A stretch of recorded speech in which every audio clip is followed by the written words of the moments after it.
The John Wick universe has redefined the action genre. Let's start our deep dive with a few plot details. Everybody knows John Wick's cool alias Baba Yaga, which is explained within the franchise as a Russian term for boogeyman. While they don't go any further into this concept in the movies, the legend of Baba Yaga hides important parallels that explain why this specific alias was given to John Wick. It makes sense that in the movies, people don't really know anything about where the expression comes from, they just fear the Baba Yaga. But this term doesn't really mean boogeyman, that's an extrapolation used to connect the concept to John Wick's Russian roots in the story. Baba Yaga is actually a figure in Old Slavic folklore, which influenced Russian folklore and literature. Baba Yaga is an old woman whose name translates to grandmother witch. Variations of the name Baba Yaga are found in many Slavic languages.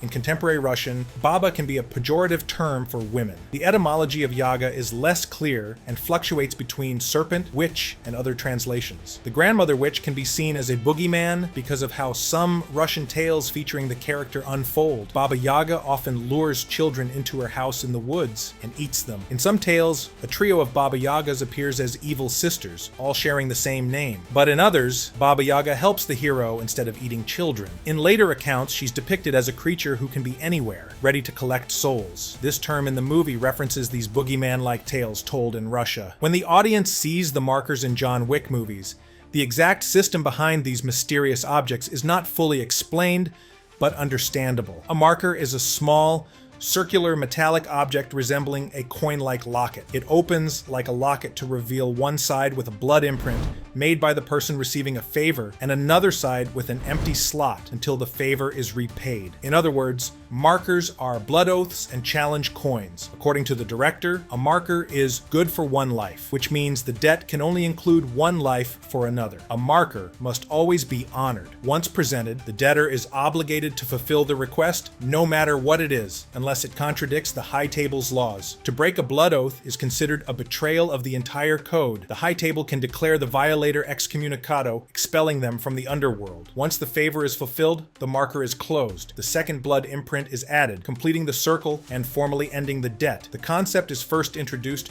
when Santino D'Antonio presents a marker to John Wick. Years earlier, John asked Santino for help completing the task that allowed him to retire. In return, John gave Santino a marker. In John Wick, Chapter 2, Santino returns to collect. The gold coins are another vital piece of the economy of the John Wick universe. The gold coins are a non-governmental currency used exclusively within the secret society of the High Table. They function on a service-based economy, where a single coin can buy an act, a favor, and access to a specific privilege or any other specific single service. For example, one gold coin gets you a night stay at the Continental Hotel, or gets you one drink at the hotel's bar, or gets you information from the Bowery King, etc. Everyone in the underworld honors the coin, from assassins to hotel staff. The coins aren't just money, they represent people's membership in the underworld. If you have and accept gold coins, you're a trustworthy member of a select club who act according to its code. Speaking of gold coins, Charon's role in the John Wick universe connects these coins to Greek mythology. Charon is the Greek figure who takes souls across the rivers Acheron and Styx,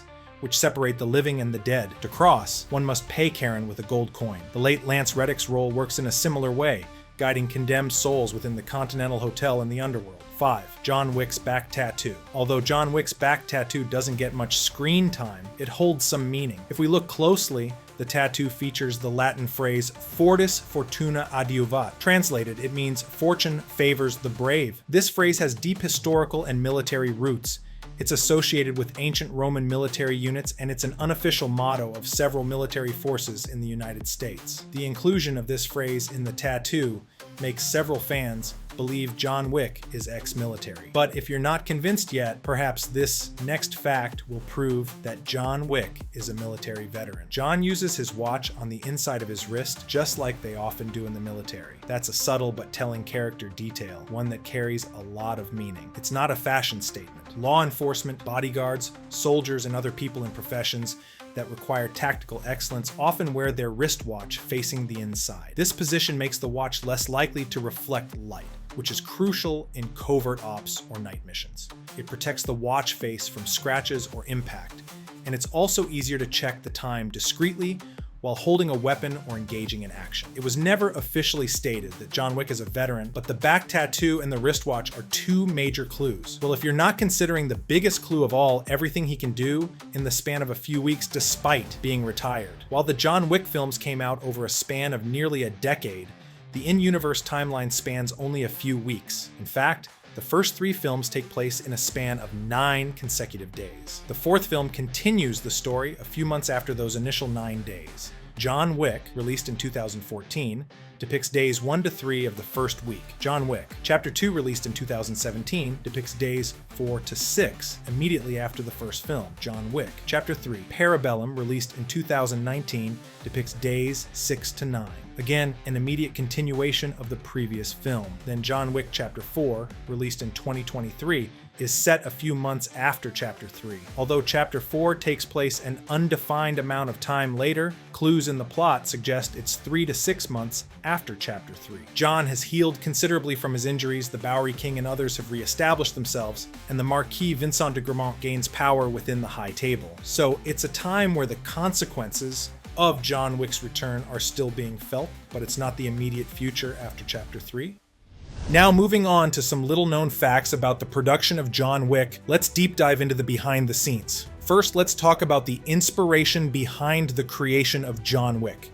To create the universe of John Wick, scriptwriter Derek Kolstad, who created the characters and wrote the 3 first films, and director Chad Stahelski were inspired by many different references. One of them is the 1979 novel Shabumi by Trevanian, the alias of Rodney William Whitaker. The book details the conflict between a group of companies that secretly controls the Western world and a highly skilled assassin. In the first John Wick film, they made it clear Shabumi was a reference by including the actual book in one scene. When John Wick goes to the airport, a security guard there is reading Shabumi inside a car. Another source of inspiration to create John Wick was the film noir genre, but one film noir in particular was the biggest reference for John Wick, the 1942 classic Casablanca. According to the director, the idea of the Continental came from Rick's Cafe in Casablanca. In the 1942 film, the cafe was the only place people could go to escape the danger outside. Following the trend started with the Shabumi book in the first film, John Wick actually travels to Casablanca in Chapter 3 as an homage. Yet another film that heavily inspired the making of John Wick, well, specifically one scene in John Wick Chapter 3, is the South Korean thriller The Villainous, released in 2017. The breathtaking motorcycle scene, in which a high chase turns into a fight, is pretty similar to a scene in The Villainous. In footage of the making of John Wick, Chapter 3, Stahelski mentions that he would think about The Villainous whenever he faced challenges to put the motorcycle scene together. But it's not just other media that were used as references in the making of John Wick. Rewinding back to the writing phase, scriptwriter Derek Kolstad didn't come up with his protagonist's name at all. He in fact stole the name from his grandfather. Interestingly, Kolstad also wrote the 2012 action film The Package. The main character in that movie is called Tommy Wicker, which was also already pretty similar to Wick, but Derek Kolstad's grandfather's real name is John Wick. And the best part is that the real-life John Wick loves this tribute from his grandson. Another fun fact about the early inception of the character is that John Wick was supposed to be at least a decade older than what he is. The original idea is that he was in his 60s. Being a legendary assassin with years of experience doesn't come in a couple of decades, but a whole life dedicated to the craft. In theory, someone like Liam Neeson would have the age the character needed to have in 2014. 62. Even though the character was older on paper, the idea was adapted when Keanu Reeves was cast, who was 50 in 2014. John Wick became a little younger, but Reeves' status as a veteran in the film industry helped to give the protagonist the necessary credibility. Speaking of Liam Neeson, we do have one more movie reference to mention, before being retitled John Wick because Keanu Reeves kept referring to the movie by the character's name, and that stuck. The original script was titled Scorn. Scorn is the extreme feeling and expression of contempt or disdain for someone or something, which fits John Wick's quest for revenge that pulls him back to the underworld. And according to Derek Kolstad, this very early version of the first John Wick movie, the Scorn Script, was heavily inspired by the Taken movies, starring Liam Neeson. The writer liked the idea of someone so experienced, he can overcome anyone else's schemes. Although the final movie was much different, as it most often happens from the first draft of a script to a final cut, we can still see the influence of Taken in the character of John Wick. Moving on to another key part of the process of making the John Wick films, let's discuss the stunts and how the team managed to create such mesmerizing action sequences. During pre-production, Keanu Reeves suggested that the people responsible for the stunts in The Matrix should be involved in John Wick. This is when Chad Stahelski and David Leitch came into the project. Chad Stahelski was Keanu's stunt double in The Matrix, and David Leitch worked in The Matrix Reloaded and The Matrix Revolutions. They were both longtime stunt coordinators at that point, and were invited to direct John Wick. Only Stahelski was credited as director in the end, but both were involved. After that, Leitch went on to direct other action films like Deadpool 2, and Stahelski directed all subsequent John Wick movies. Both of their influence helped shape the John Wick franchise, and Stahelski's direction has helped make John Wick the action staple he is today. But Keanu Reeves actually did a lot more than just invite people during pre-production. The actor does about 90% of his stunts in the John Wick franchise, which takes a lot of preparation. It's not Keanu Reeves when John Wick gets hit by a car, for example. That's when Jackson Spidell, his stunt double, steps in.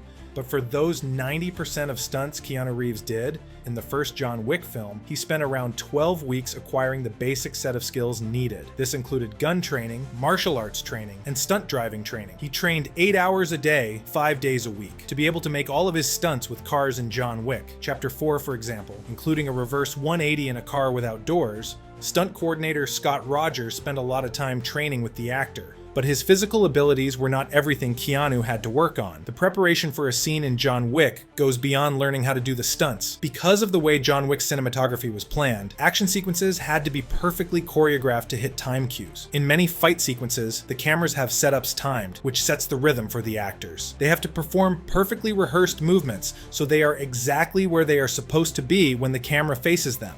Everything is prepared, timed, and rehearsed for months during pre-production. This means many action sequences are made of one or a few single long shots, making it harder for Keanu Reeves, who had to memorize entire action choreographies flawlessly. The filmmakers decided to make John Wick this way because they had a vision for action filmmaking that focused on exactly that: long, uninterrupted takes of real fight choreography, bringing a refreshing realism to the action genre. In the nightclub sequence in the first film, Reeves was sick with the flu and running a high temperature, but managed to remember his cues and get the shots. This dedication pays off because the fight choreography throughout the John Wick franchise remains some of the best in action movies, helping build the franchise's devoted fan base as John Wick continues his adventures in the underworld. Naturally, with so much stunt work, there were some accidents. There were only 2 reported publicly, which were mentioned by Keanu Reeves himself. He admitted to have made a mistake during a scene and injured an extra. He also shared in the same interview that another person was hit by a car by accident during production and they had to go to the hospital. There may have been other injuries on set, but these are the main ones we know about. From stunt doubles back to actors, let's discuss casting. It's pretty funny seeing Theon Greyjoy suddenly pop up in John Wick, isn't it? The casting of Alfie Owen Allen, who plays Theon in Game of Thrones, was intentionally made to cause this reaction. On one hand, Owen Allen's was already recognized worldwide as this unlikable character in Game of Thrones, so it would be easy for audiences to immediately interpret him as a bad guy. On the other hand, his casting also worked with people who had never seen Game of Thrones because of his talent for this kind of role. Another funny connection through casting happens between John Wick and Iron Chef. Zero, played by Mark Dacascos, works as a sushi chef, most likely as a nod to his role as the chairman in the popular cooking show Iron Chef America. And to end our list of 20 things most people have no idea about John Wick, let's discuss a cool Easter egg that only the Matrix fans can spot. Guns, lots of guns, was first said by Neo in the 1999 film The Matrix. In Chapter 3, John says a nearly identical line to the Bowery King, who by the way is played by Lawrence Fishburne, Keanu's close friend since the days of The Matrix. Director Chad Stahelski later confirmed that the line was a deliberate tribute to the project that brought them together. So, did you already know any of these facts? What are you looking forward to seeing most in the future of the John Wick franchise? Let's discuss in the comments below, and remember to subscribe. Until next time, thanks for watching CBR.